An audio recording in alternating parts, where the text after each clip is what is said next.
India असल में जो है ना अपने ऊंचे हथकंडों पर उतर गया है। ठीक है, ये इंडिया के अपने अंदरूनी मामलात हैं, लेकिन वही बात है कि इंडिया की मिसाल ऐसी हो गई है कि वहाँ अगर कोई खूबसूरत बच्चा ही पैदा हो जाए तो उसका इल्ज़ाम जो है वो इन्होंने लगा देना है पाकिस्तान पे, आईएसआई पे, पाकिस्तान आर्मी पे।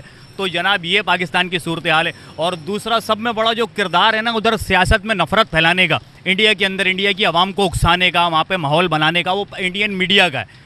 अब आप रात को ही देख लो कि उन्होंने इतना भौचाल मचाया हुआ था, ऐसा आसमान सर पे उठाया हुआ था जैसे वो पाकिस्तान को जो है वो पता नहीं क्या कर देंगे। और आपने सुबह सुबह न्यूज़ देखी होगी कि उनका एक आर्मी का नादान जवान, जनाब मैं तो उसको नादान जवान कहूँगा, पाकिस्तान ने अपनी रस्म को दोबारा दोहराया। पहले अभिनंदन को चाय पिलाई और आज जो उनका भारतीय आर्मी का एक जवान था वो आया पाकिस्तान के अंदर, घुसी आया असला समेत अपने, और पाकिस्तान की रेंजर्स ने उसको पकड़ लिया। तो जनाब ये आपके बस की बात नहीं है। आप बॉलीवुड की फिल्में बनाएं, अपने अंदरूनी मामलात को खुद ही हैंडल करें, बजाय इसके कि आप पाकिस्तान पर इल्ज़ाम लगाएं।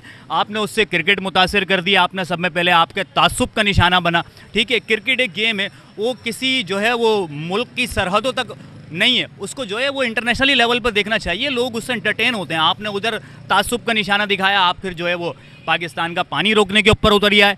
तो ये आपकी सिर्फ तासुबाना पॉलिसियाँ हैं। ठीक है, जो दुनिया इस वक्त देख रही है, देख दुनिया रही है, दुनिया को सब कुछ मालूम है। और बाकी फिर वही कहूँगा, पाकिस्तान जिंदाबाद, पाकिस्तान फौज जिंदाबाद। हम फिर एक मरतबा चाय पिलाने में कामयाब